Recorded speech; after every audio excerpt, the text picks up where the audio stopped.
जय मल्हार बांधवांनो, रात्रीचा 1 वाजून गेलाय.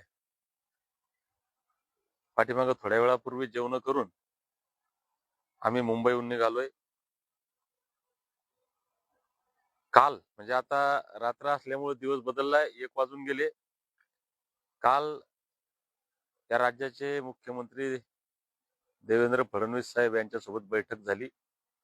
बैठक चांगली जरी झाली तरी यशस्वी झाली नाही असं म्हणायला हरकत नाही. कारण आम्हाला जे पाहिजे होतं, आमची जी मागणी होती ती पूर्ण न झाल्यामुळं आम्ही मुख्यमंत्री महोदयांना विनंती केली, पोलीस प्रशासनाला विनंती केली की आम्ही 16 मार्चला शांततेच्या मार्गाने, संविधानिक मार्गाने आझाद मैदानावर येणार आहोत. आणि ठरल्याप्रमाणे 16 मार्चला 10 वाजता सकाळी मुंबईत यायचं.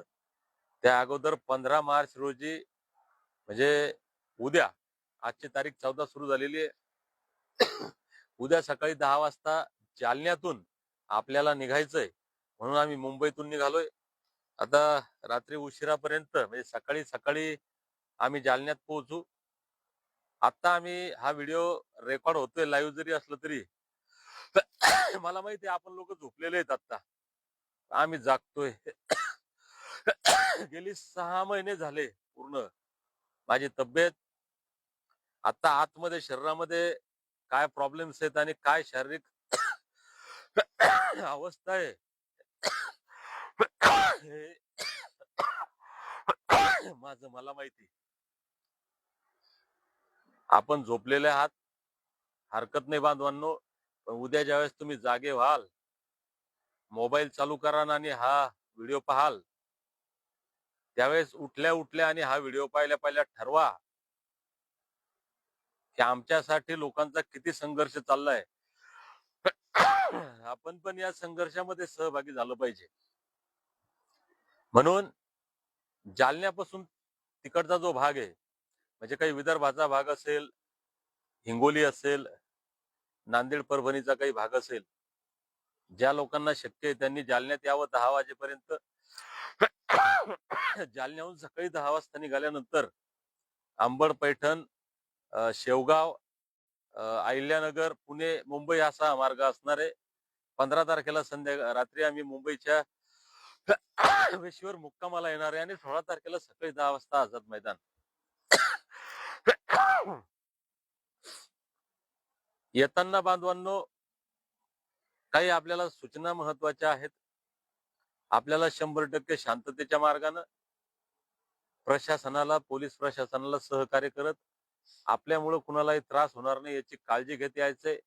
सोबत येताना खाली आथरण्यासाठी एक चटई, दरी, अंगावर घेण्यासाठी एखादी चादर.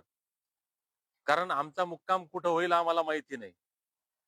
आमच्यासाठी चांगली राहण्याची व्यवस्था नसेल, असं रोडवर झोपायला लागेल, एखाद्या उघड्या मैदानामध्ये झोपायची वेळ येईल, कुठं झोपायची वेळ येईल मला सांगता येत नाही. तिथं कुणीही आपली व्यवस्था करणार नाही. म्हणून आमच्या सोबत एक चटई असावी, अंगावर ओढण्यासाठी काहीतरी असावं आणि किमान 1 दिवस, 2 दिवस, 4 दिवस राहण्याच्या क्षमतेनं आपण निघा. ज्याला 2 दिवस, 4 दिवस राहता येत ना, त्यानं 16 तारखेला ताकदीनं या. 16 तारखेला एकदा आपण ताकदीनं आझाद मैदानात आलो, तिथून काही बांधव वापस गेले तरी हरकत नाही, दुसरे आल्यावर पहिले गेले तरी हरकत नाही. पण ती आझाद मैदान आणि परिसराची संख्या जी आहे ती आपली ताकदीनं असणं गरजेचं आहे. मी खात्रीनं सांगतो, आज चर्चा अत्यंत सकारात्मक चांगली झाली आहे. याच्यासाठी म्हणलं की 15 तारखेला जर आपण ताकदीनं निघालो, हे मीडिया, सोशल मीडियाच्या माध्यमातून प्रशासनापर्यंत जाणार आहे, मुख्यमंत्री महोदयापर्यंत या बातम्या जाणार आहेत. आणि 16 तारखेला जर इतिहास आम्ही एक आझाद मैदानामध्ये मुंबईच्या त्या धर्तीवर घडवला, तर 16 तारखेला या आरक्षणाचा निकाल लागू शकतो. हे माझ्या हातात नाही. मी नेहमी सांगत होतो, हे माझ्या हातात नाही, फडणवीस साहेबांच्या, मोदी साहेबांच्या हातात नाही, हे तुमच्या हातात आहे. म्हणून बांधवांनो, आता झोपू नका. आता रात्री आम्हाला झोपायला नाही मिळालं चालतं, खाली आथरायला काही नाही मिळालं चालतं. रस्त्यात कोण पाणी देईल, कोण खायला देईल, मला माहित नाही. आम्ही प्रयत्न करतोय. आमच्याकडे पैसा नाही, आमच्याकडे कोणी काही कोणाकडनं आम्ही पैसे घेत नाही. समाजाच्या माध्यमातून जो काय थोडाफार निधी जमा होतो, त्याच्या माध्यमातून हा खर्च भागवतोय. उरलेला खर्च माझ्या खिशातून स्वतःच्या आतापर्यंत चालू आहे. तो खर्च किती होईल, काय होईल त्याचा आम्हाला काही चिंता नाही. हे सांगणं याच्यासाठी आहे, की आम्ही किती सुविधा करू शकतो, हे आम्ही सांगू शकत नाही. म्हणून आपण आपल्या तयारीनं येणं गरजेचं आहे. उद्या म्हणू नका, की आम्ही मुंबईमध्ये आलो आणि आमचे हाल झाले. लोक समाज पैसा देतोय, पण इतका नाही देत की ज्याच्यामध्ये आम्ही या सगळ्या व्यवस्था करू शकू. प्रचंड खर्च आहे. म्हणून आपण आपल्या आपल्या नियोजनानं यावं.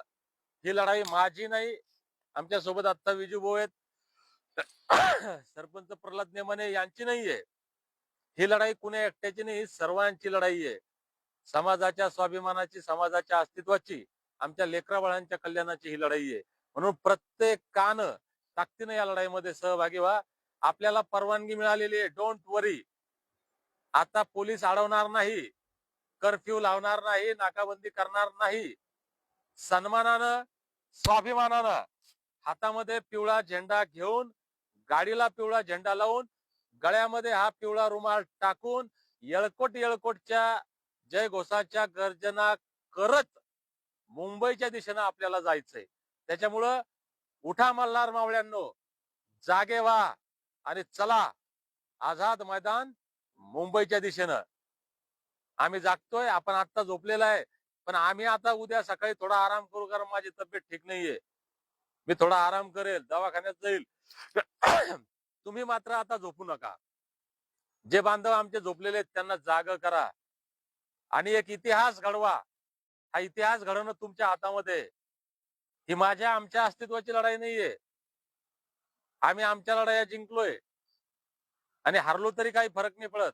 ही समाजाच्या अस्तित्वाची लढाई आहे आणि ही आम्हाला जिंकायचीच.